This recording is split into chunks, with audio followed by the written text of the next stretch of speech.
I've learned that people will forget what you said, people will forget what you did, but people will never forget how you made them feel. Maya Angelou.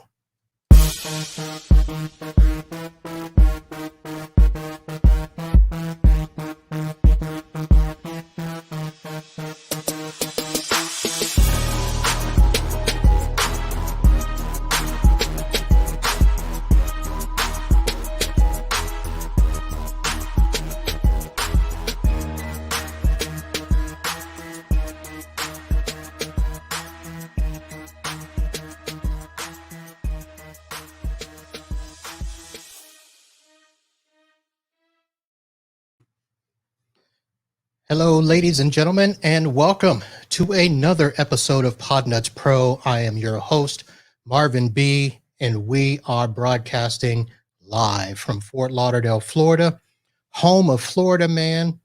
And we have a great guest for you tonight, a new Florida man, our good friend John Dubsinky, now in the state. He is here, and the rest of you might as well just start coming on down. Florida is the place to be, and we will prove it tonight.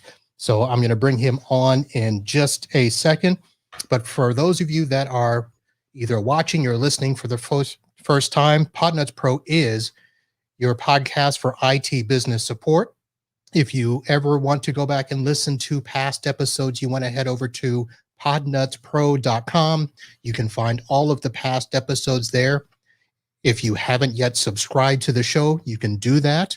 There is a place for you to subscribe to Apple, Google, Spotify, all the places that you get your podcast, you can do that. If you want to be notified of when the videos are, subscribe to us either on YouTube, just do a search for Podnuts Pro, or on the Facebook. Same thing, just look for Podnuts Pro. We are going to be all over the place. And coming soon, Clubhouse, a Podnuts Pro Clubhouse. I have no idea how to work it yet, but it'll be coming soon. So I am going to go ahead and get something started here. I want to introduce our guest and get him in here real quick. I couldn't find the great intro music, but ladies and gentlemen, formally, of the Maven Group, my friend, new Florida man, John Dubsinky. John boy. Hey, B, it's great to be here. And it is official. I got my license plate yesterday, so life is good. Oh, got the license plate. Yeah, Did you get a license plates, rocking the license plates on the Jeeps, so life is good. Did you get a vanity plate that says Maven? No, my wife got some flowers, the flower plate, I got the Marine Corps plate, so all good. All right. Well, that's pretty good specialty plate. That works. Yeah. So, how does it feel? You've been here now, what, 2 months, 3 months? No, we're working on a little bit over a month. Well, I shouldn't say that. January 20th, thereabouts, made it down here. So January, February, okay. 20th, March. So going on two. Yeah. All right. Yeah, life is good. Getting settled in the new home. Finding out everybody else that's already down here besides you and Mike Smith. And, I'm hoping I get an invite to the Smith compound at some point. But other than that, just kind of enjoying the weather's a little different than Michigan down here. So I'm just enjoying that as well. Yeah, normally I would do a weather check, but that used to be so much more interesting when you were up north. But we can do it a little bit because you are on the other side of the state, literally straight across Alligator Alley. That's right. And speaking of compound, that place there, you guys are working on something there. Thanks. I appreciate that. It was great having you over last weekend for a couple hours. Yep. So how is the weather right now? Because like I said, the tale of two sides, the East Coast and West Coast, we're 71 degrees right now. Well, right now we are rocking 70 degrees. We had a nice balmy 80 degree today. So, and we're going to be 80 to 90 the rest of the week. So life is good. All right. Okie dokie, sir. Well, let's continue on here. I do want to go ahead and acknowledge we have some people here in the chat. We have our good friend, Matt Rainey. What is up, Mr. Rainey? Michael And Mr. Perry's over on that side of the coast. You got to add him to the list of people you got to see at some point. Absolutely. All right. So let's do a new segment here. I'm going to blast you real quick as we do. In the news. So I'm going to start with a Florida man story. And normally I do a recent story that will kind of wow you guys out of the box. But this time I'm going to go back and review a story that actually happened in October of 2019.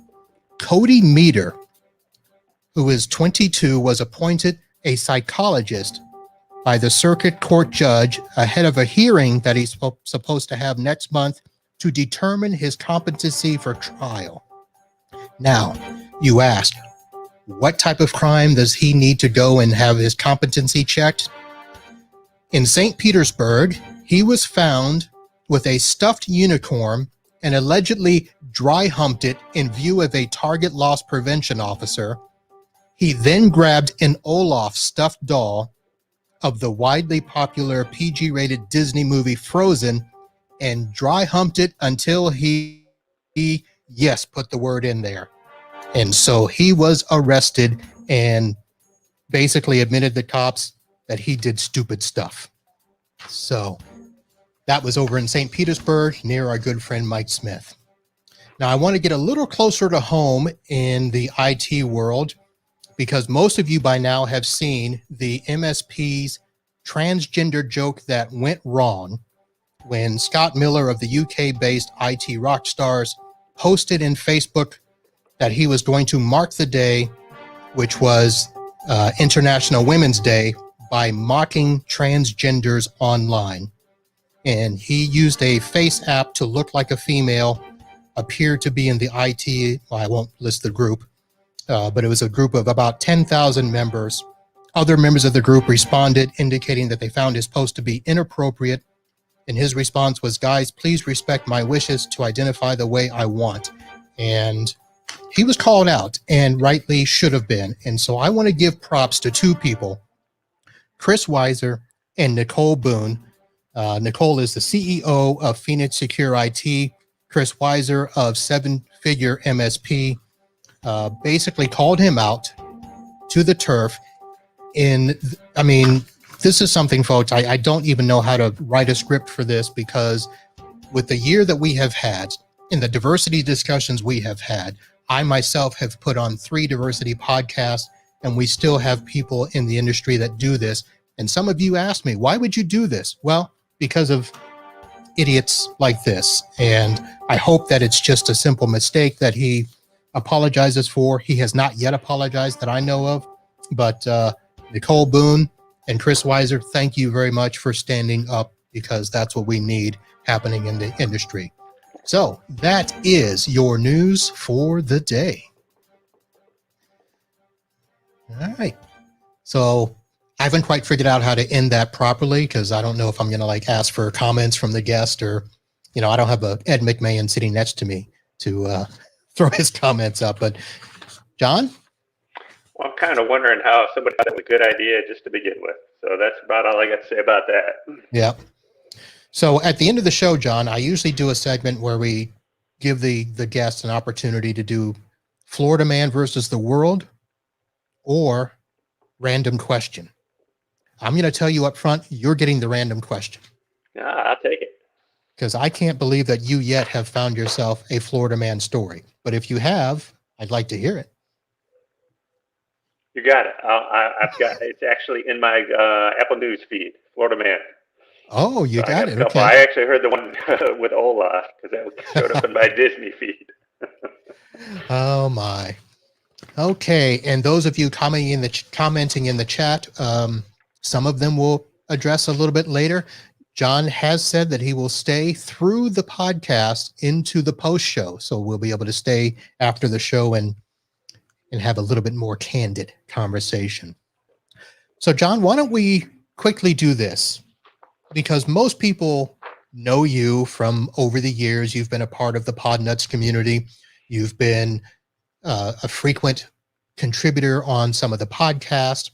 you did a podcast with Paco back in January.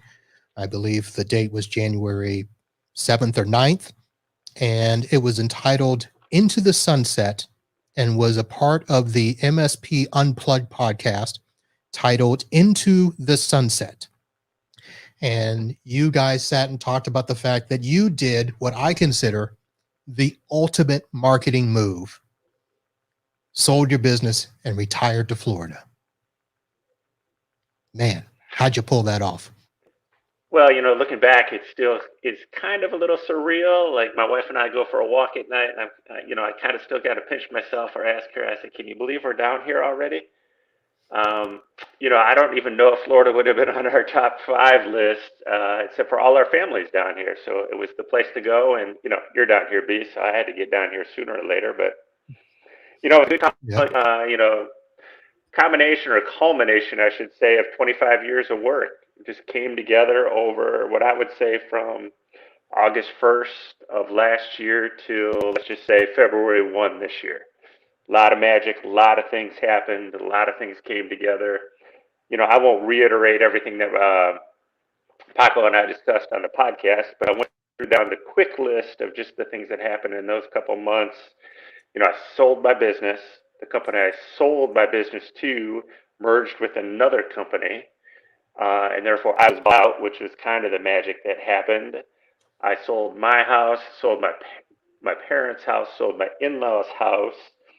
My dad passed away, which is a sad moment for me, but as far as those things go, it went about as good as possible. My dog died, which I don't know why I laughed, poor thing. But and then I ended up down here, and then mixed in with all that, there was just a ton of other blessings of timing and all that sort of magic. So, I don't know if I'd call myself very religious, but definitely a bunch of blessings along the way.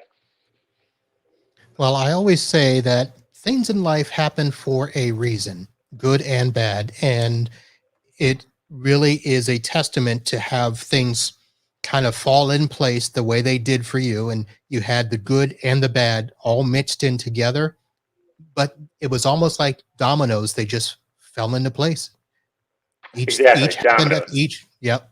So let's go back. I know that, like I said, and like you said, we don't want to reiterate everything on that podcast, folks. If you do want to go back and hear the full story, again, MSP Unplugged, January 7th, with Paco LeBron and John Dubsinky there. I want to go back a little bit further because you started your business just about the same time I did. I started mine in 97. You started in 99. Oh, 95, actually, Marvin. 95. Okay. Yes. Yes. It's funny. I heard you on Connects Booster. I just got a comment. It's kind of, even listening to you there, it made me realize even more how close our paths have been, because I actually owned a Dodge Neon as well. I didn't know if I wanted to admit it on air, but I did have one as well. What color was it? Black. Oh. With the spoiler. Okay. How funny is that? How about is that? I had a white one with a spoiler. You had a black one with a spoiler. Maybe we'll comment more on that after the show. Yeah, we'll let that go.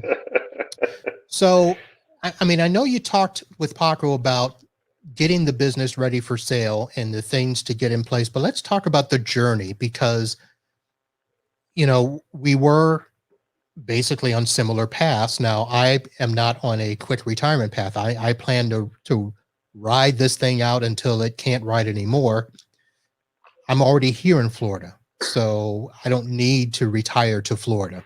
But in terms of starting out, how did you see your business progressing when you first got started? You mean way back when get started, or when I get started on planning for the end? Nope, way back when. Whew. I got to be honest. When I first jumped into this, and I actually, what do you want to say, hung up my open sign for business. I didn't even own a computer. I owned a Samsung fax machine. I love to tell this story. And that's it. I got my first client, and then I bought my laptop, my Samsung Sens 800 laptop. And I don't know why I remember that either. But, I don't think I ever planned or thought that I would get to this point, 25 years later. I think at that point I said, I just want a job. Computers are cool. What else am I going to do? I've been working in for a different computer company. This is what I know. I have a company asking me for help. It sounds like a great place to start. All right.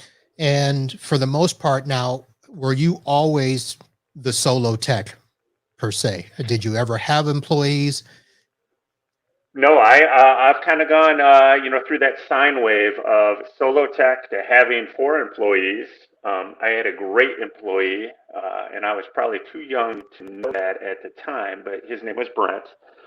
And basically, Brent left me after I think it was 3.5 years. Not in any ill will. Brent had a wonderful wife who could read several different languages. So she got this incredible job where she arbitrated these huge deals all over the world. So they packed up their kids and took off, and I still talk to Brent to this day. But my learning lesson there was when Brent left, I realized everything he was doing. He was an excellent manager of our other 2 techs, and all of a sudden I was thrust into that role. And I made some business decisions at that point that I didn't really want to do that role. I think I wanted to go back to being a solo tech because I really like that. And at that point, I had office space like you do. My wife owned her own business. I classify it as a UPS store. So she owned the front of the building, and we worked out of the back of the building and the offices and had a back entrance. And we did that for about 5 years. And then I could still remember we were talking, and I was like, you get people in here every day, meaning into the office. I said, I haven't had a customer into the backside of this building for the entire year. So we didn't have a customer come into our site for the entire year. So that's when we decided to sell her business, and I moved my business, I say, quasi back home to a home office. And that would have been around 2000, I think.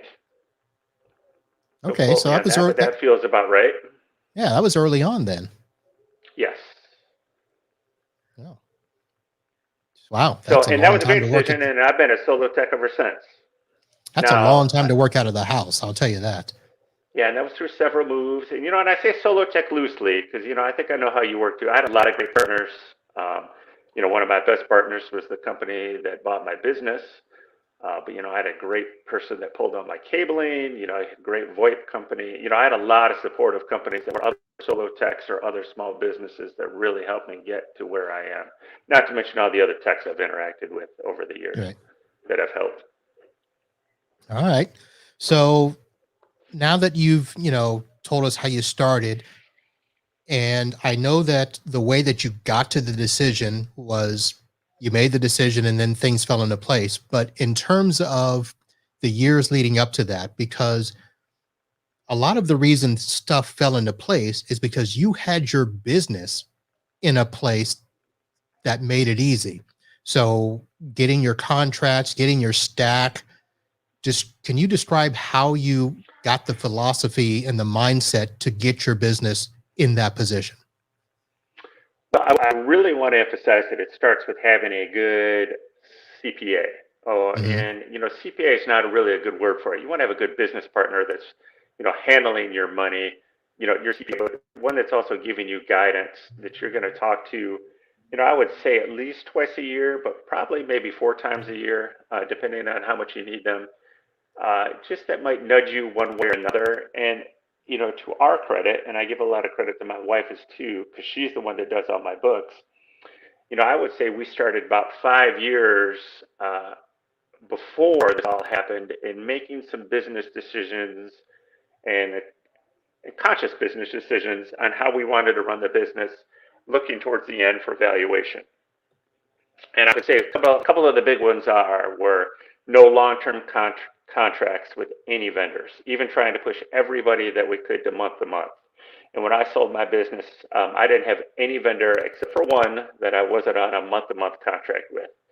And the only reason I didn't have that one is doing the math. It was actually mathematically more affordable to sign a year-long contract with the single vendor that we had that was a year contract. And that's a great example of you look really attractive when you don't for sale, when you don't bring any long burdens with you to the purchasing company. So that was one of the big decisions we made. We also made some decisions in the long term, just in how we kind of focused or how the books were set up. And this is all my CPAs doing, where it was kind of easy to see the book value or the equity value of the business versus what every business owner does, and writing off expenses and that sort of thing. It was easy to see uh, business earnings and our expected or our annual growth in our numbers based on our basic reports. And I did that based on the recommendation, or I talked to my CPA about that based on the recommendation of a of another business owner that I used to work with. He said his big thing with everything, and this goes way back. He was in just in time, and his big thing, you want to be able to manage everything by eye, John. So you want to be able to run your balance sheet and your profit and loss, as much as often as you want to, daily, weekly, monthly, quarterly, however you want to be about that thing. But you want to be able to manage your business easily by eye. So we set up our categories and set up our QuickBooks, that's the financial software we used, to be able to do that. So it was easy to see that we had 10% growth year over year. I think it was over the 7 previous years. So that was awesome. And it was really easy to pull out our business earnings. It was, I think that's what made the sale so quick. We had 1, 2, 3 companies in a matter of 3 months looking at purchasing us, and it moved very quickly from giving them our reports to let's talk, because it was easy to see the value or to get the valuation of our company based on what we had done in the past. Right. So the short answer to go ahead. I was going to say, you had mentioned in that other podcast that being able to tell where your money was coming from at an instant. And that's something that we've been doing as well, is knowing how much money you made from hardware, from software, from cloud sales, 365. That's a big key to know what your profitability is. And at the same time, also to know where your expenses are, in terms of what are you spending to support your customer when it comes to client costs and things of that nature. So that was a very key thing that you said there. And I always like to say, just like you said, if you can't see it, you can't manage it. Treat your books the same way you treat the networks. If you can't see it, you can't manage it. And you got to be able to see everything and know your cost. And, when a customer wants to, come at you and say, well, why do you charge this much? And you can say, well, in order to support our customers, this is what it costs me. For all the tools and the time, this is what it costs. And we're in this to make money too. We're not giving this stuff away. So, well, I really think it was a hard push for us too to use, the KISS principle. Keep it simple, stupid. That you got to be careful in your books too, that you're not breaking down every minute thing too. I think right. you can take it too far, and then you'll just have a bookkeeping nightmare. Trying to remember what goes where. Was it a? So we tried to keep it. I don't know how to explain it, but at a maximum of, or making bookkeeping easy while getting the numbers we needed. Right. Okay. So were you getting ready to go down another path, or were you? Well, I wanted to say that it wasn't all roses. When I sold my business, one of the big things, and I knew this would come, was that we made a conscious decision on how we did our contracts. And I ran my business kind of the way that I would want to work with another business. So I didn't want to have any long-term contracts. So I didn't expect my customers to carry any long-term contracts, which means that all of my customers were month to month. Keeping that in mind, that is a huge negative when you go to sell. Buyers like to see their, what they're buying locked up for 1, 2, 3 years when they get it.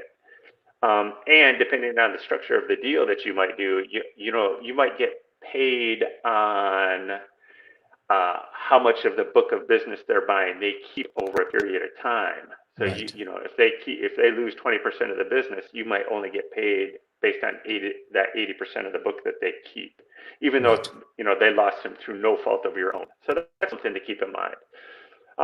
In our case, I can say that the company that ended up purchasing the Maven Group, was our VoIP company, who was already embedded in about 80% of our clients. So our clients already knew them. So there was a huge comfort level there. And to go back to your previous statement, you said you were in it for the long term. I got to be honest too that, I actually had a couple years planned to work with the company that bought me. I was getting paid a salary. I was one of the techs per se, and all of that. So this kind of broke up, or the excitement happened very quickly for me when they made their next merger. So, those are things to keep in mind. And I'll also tag onto this before we go too deep into it, that the company that purchased me had a lot of like systems, meaning we were a big G Suite shop or Google Workplace shop.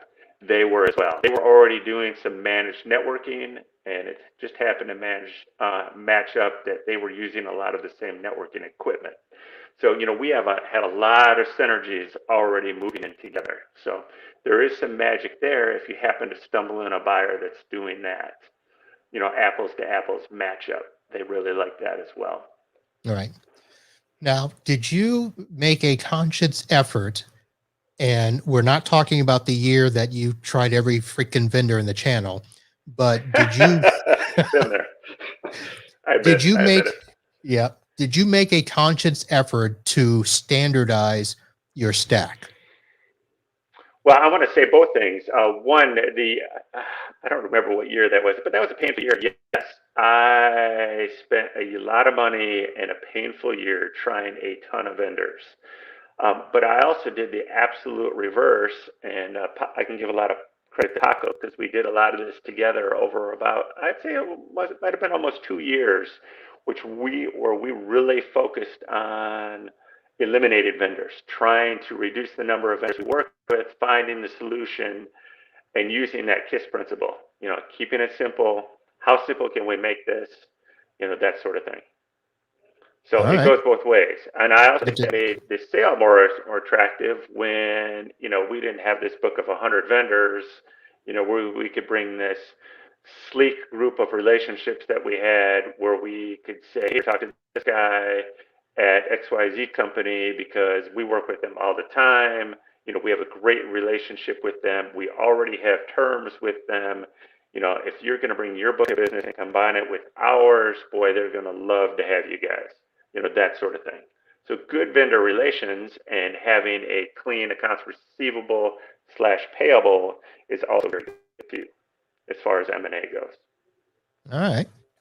So all the dominoes fall, and you're down here in Florida. You got a few neighbors there still building houses around you out there, out west.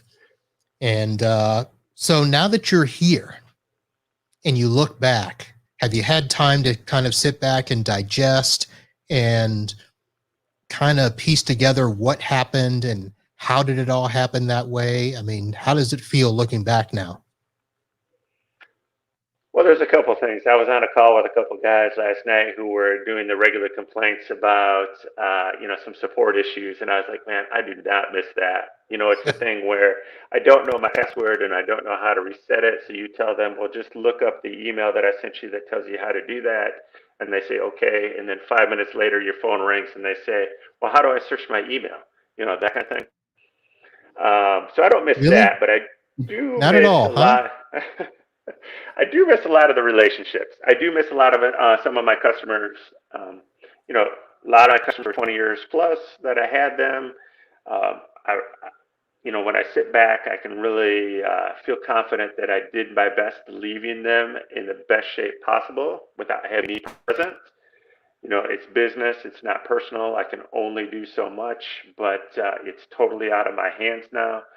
But I will say when I structured the deal and I talked to everybody that I could talk to and that I could influence, I don't know why. Maybe it's just the way I did business for over 25 years. I did have my customers' needs in mind too. To their credit, the company that purchased me called every business owner, and I did as well, and told them what was happening, and here's what's happening, so on and so forth. And they did that. They did that when they merged with the next company too. So, that made me feel good. just that I could leave it so that if I happen to see them, if I ever get back to Michigan, and I run into somebody at a grocery store, I could feel good about seeing them and shaking their hand. So, All right. the reality of being down here, like I said, it's still surreal. I'm not bored yet. I don't know if I'm going to be bored. Uh, I don't know if I'll start another business. I've thought about it, one day, but the next day I'm sitting by the pool getting sunburned, and I don't want to do that. So we'll see how it happens. What happens? So here's the one thing I'll tell you. If you've noticed, your internet down here probably is not as good as your internet back in Michigan. So you may want to try to help your complex there get good internet. Am I breaking up? Man, you are so Comcastic. It is awesome. Oh, goodness gracious. No, don't go away. No. Oh, but it's fun. Comcastic, baby. All over the place. Or are you Spectrum over there? No, we're Comcast. There's no real Comcast. other they bought the rights to the whole neighborhood. So yeah, Comcast has created a monopoly over here, and it sucks. Unless Comcast would like to be a sponsor and hook me up, we can change all of that. Well, I apologize for that. That's all right. There's nothing I can do about that. Listen, this show has been worse, so no worries. All right, so now you're here, and let me go back and ask. I know you've kind of made some references to Florida. Probably wouldn't have been in your top 5 if you had the time to think this out and stuff. What were some other places that would have beat out Florida? And then to end that off, why did you choose Florida?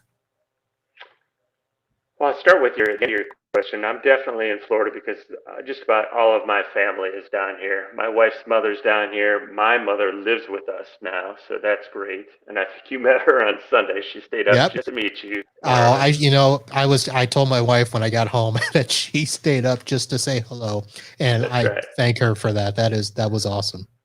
Yeah, she was looking forward to it. I mean, you helped my mother-in-law over in Cape Coral, or one of your buddies did. I don't remember if you made it over there or if you sent somebody over there way back when I was in Michigan. So, my in-laws are down here, my brother's down here, everybody's down here. So my sister is over in Louisiana, sort of by Rainy and Shreveport. So it's about the same distance actually, but she's down south. So, 85-90% of our family is down here. So, that's why we're here. Yeah, before we ended here, and don't get me wrong, we're loving it. And I really like being in South Florida. But, it'd probably been North Carolina, somewhere around Asheville, is where we would have ended up if we would have chose. So, I imagine down there, we like the Biltmore Mansion. We like the Asheville Mountains. I like the temperate forest like that. But, I'm built for heat, so I'm loving it when it gets up to 90 down here, and I don't miss anything below 60 at all. So, yeah, what are you going to do with all your coats and stuff? Because you don't need those. I kept one so I could bring something up to TechCon because it's going to be like 60 or 70 degrees in Chicago in September. So I'm going to be bringing my Columbia full winter jacket up there. That is true. That is true. And so now that you've kind of gotten out of tech, at least for now, have you de-Googled your life? I heard you got rid of a computer, and we're doing this. Are we doing this on your phone or your tablet? I'm keeping track of the chat on my tablet, and I am streaming to you on my phone. Okay. Which I'm hoping is not the problem, but I've been on StreamYard. I've done the other shows on this, so I've never had a problem before. So I'm thinking we're just having a little Comcastic neighborhood issue tonight. Trust me, it's Comcastic. All right. I would have told you about your equipment if that was it, but I can almost guarantee it's the Comcastic nature of Florida here. And some gentlemen in the chat have said apparently we're going to be getting Starlink in Florida later this year, and that might make things better. Now, Mike Smith up in Clearwater, actually it's Oldsmar, his area, he's got gig. Yeah, can't beat that. Well, No, he's got can't be. Verizon up there, doesn't he? Or does he Yeah, have Comcast gig? and I think it's Verizon, but yeah, it's the Tampa area for some reason. This is strange, and I'm going to guess that the reason Tampa is, for lack of a better phrase, folks, the porn capital of the world. They need their bandwidth, so that may be the reason that Tampa has better bandwidth than the rest of the state. Down here in South Florida, there's pockets, but even Palm Beach doesn't have the real fast internet most of the time. So we had Excuse to. me, what did you just say about Tampa? Tampa's the what capital? It's the lightning capital of the world All right. and the porn capital of the world. All right, all right, all right.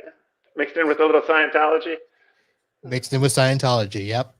All right, all right. It's like the triangle of the Scientology, lightning, porn, all that stuff up there. So I'm gonna have to do some Googling when we get off about that.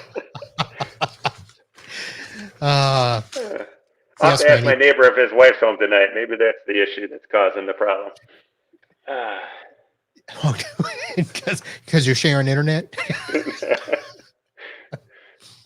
Oh my. Okay, so let's see.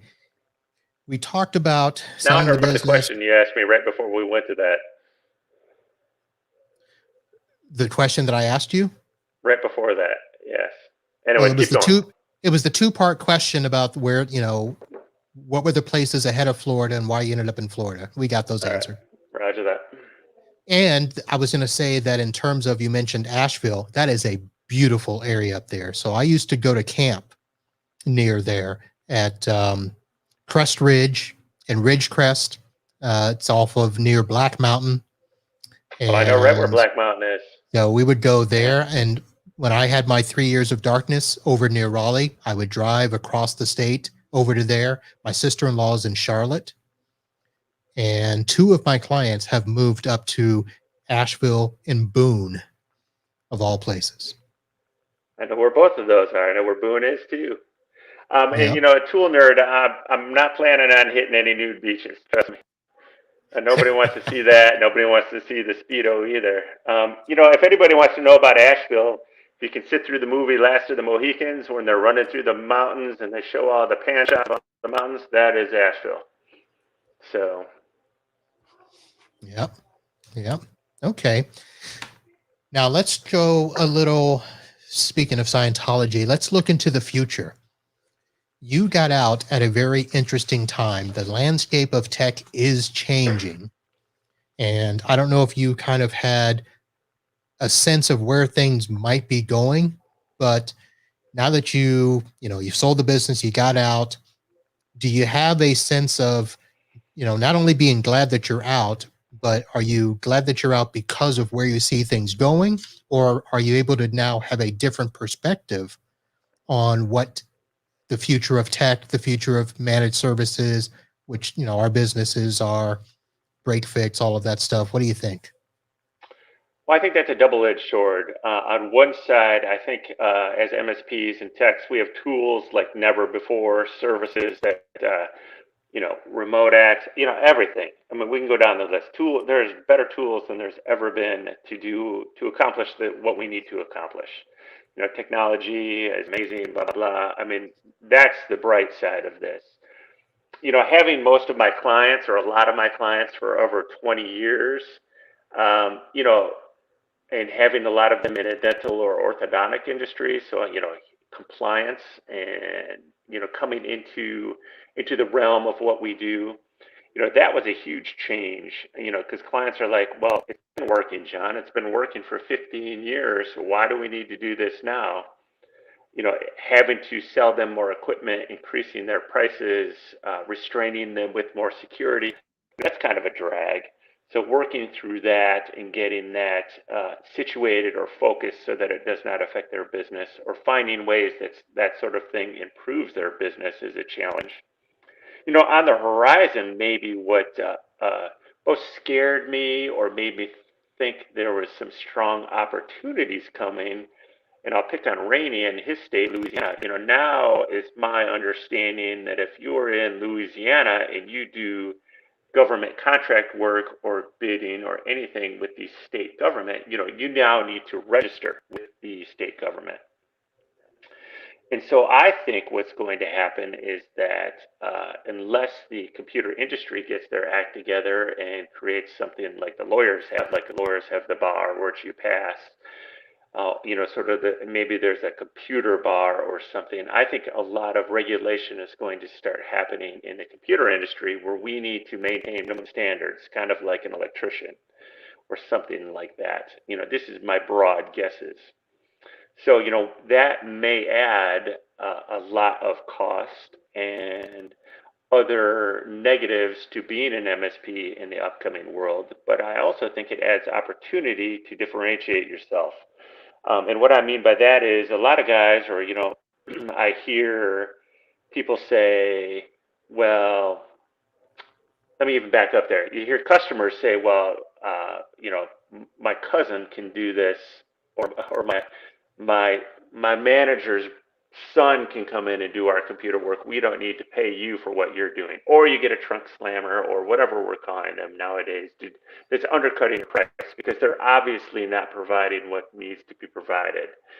If everybody needs to meet some sort of standard, if you meet those standards, you're going to totally eliminate that low-cost threat from Craigslist or a trunk slammer or somebody else. So I see that as a positive.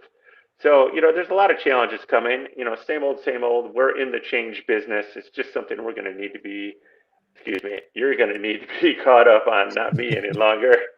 But, those are the things I see coming, which are going to be big challenges. Technology is going to be technology, but I think the government's going to get involved unless all the MSPs can get together and make some sort of push to handle that ourselves. And, I think there's going to be a differentiator between real text. There's going to be some sort of minimum level that we need to hold, which is going to include cyber insurance and other insurances and minimum training and some sort of bar level to meet. That's going to happen. Well, I think that has started, and it probably isn't being pushed on the computer industry as it should, but other industries are going to make the computer industry get their act together. I have a couple of situations I know. Obviously, HIPAA is, making a big push that things need to be done, and if you don't, and you get a breach, you're going to get hefty fines. So I think a lot of those healthcare providers are going to now step their game up and say, we need providers that can do these things the way that they need to be done. A lot of my law firms now, if they are doing any sort of work with insurance companies or banks, they are now being sent security questionnaires that are saying, do you have this sort of backup? What type of disaster recovery do you have? If there is a disaster recovery event, can you still operate on our cases? Are you protecting our data? How are you protecting our data? Can we audit you?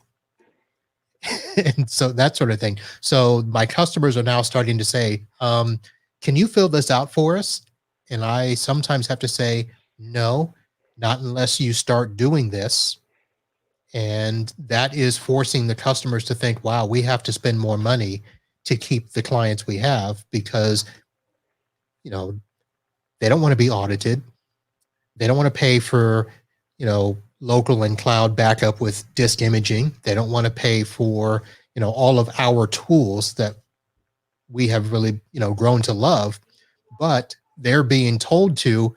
I've got a law firm right now. They're going to lose some cases if they don't up their security game. And, and it's not that I'm happy because I'm going to get more money. It's going to be more work. So I'm looking at it too as to, man, I've got to be on my game more.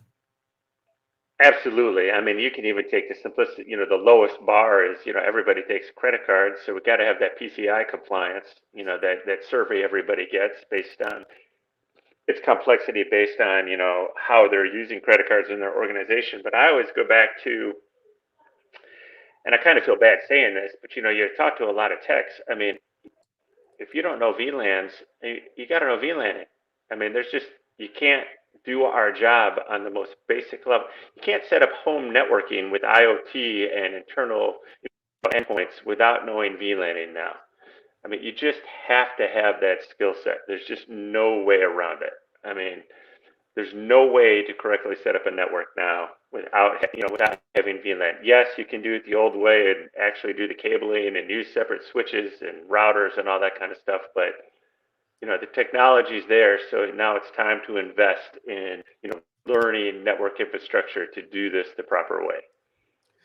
That reminds me. So I had a meeting yesterday, and it's probably the first time I've ever sat with a client this early in the process. They are building a new building, and we have already been in talks before they started breaking ground to talk about what they need for the new building. And we're talking about IT, we're talking about cameras, we're talking about door access systems. And so we had a low voltage meeting yesterday, and the camera guy was in the meeting, and we were talking about who was going to run the cables and where they were going to go and how many drops we needed. And I started talking about the firewall because the company wants one firewall, but every other person that was involved, there was a store owner that was a part of the business. There was the camera guy. They're all talking about, well, we just need to open these ports and we'll be fine. We don't need, I'm like, no. We need to do a lot more than that because each network is going to be separate. And they all looked at me like, why? And so we are also going to have to combat other industries that are now infringing on our territory. Because a lot of these camera guys, they just want to plug their NVR or DVR into the back of a Comcast modem and think that they're okay.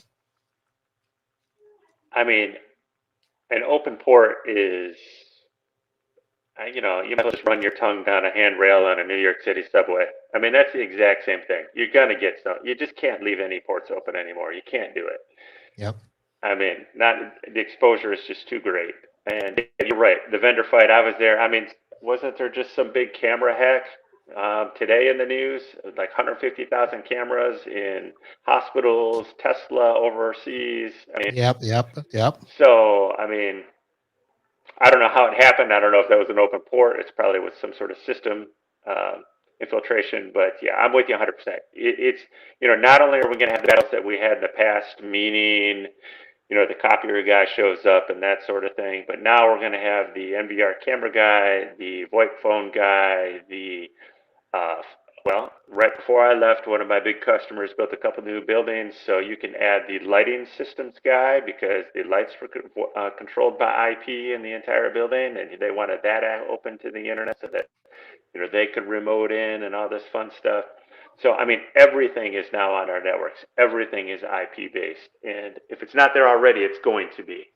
Right. I mean, the convenience is awesome, and the benefits to business is awesome. But now, we got to put the gloves on, and we got to fight to protect our customers from what is the kind word to say, the ignorance of some installers that don't have that long-term protection in mind, or the long-term, yeah. Well, and they're not the ones on the hook if something happens. And that's how I explain it to the customer is who's going to be responsible for this network after they're gone. Because I can almost guarantee that none of them, if somebody got through one of their ports into a computer, they're going to be like, oh, well, we're not responsible for that. Well, us as IT people, we man the firewall. We're going to be responsible. So, and they're always going to look at us and say, well, we thought you were doing that. Well, yeah, it's Ghostbusters. Who are you going to call? They're going to call you because one, we answer the phone. Nobody else does. And two, exactly right. We're the ones that are going to try to fix the problem because let's face it, half the time when you show up, the vendor doesn't know what they're doing. Right. On the network. And, it just is what it is. So I'm going to actually show, normally I do this afterwards, but here's a nice little phrase here. Weak password on the camera hack. Sure, it was on the dark web.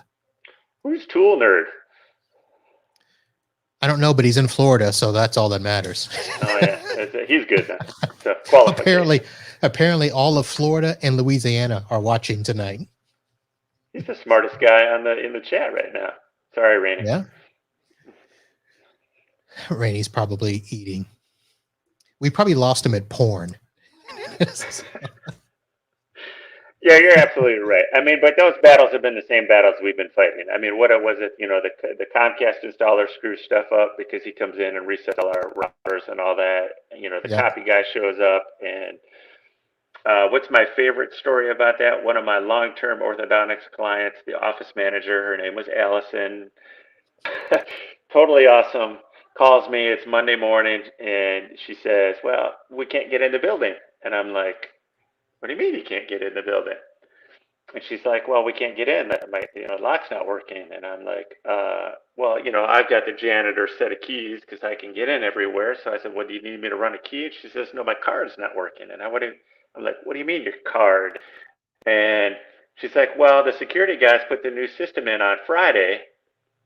I was like, "What system?" So I didn't, I was going to go back to the guys building the new building that you're working with. At least they're cooperating and collaborating and planning.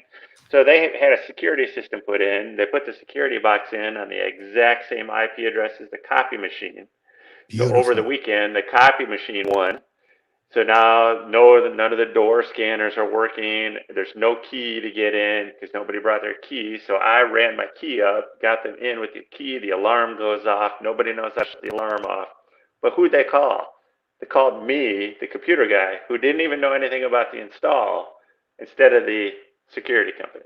So Yep. it's just like you said, they're going to call us for the solution. Yep. That is true. All right, Rainy, my pull up your friend. panties. It's not that hurtful. I was going to let that go.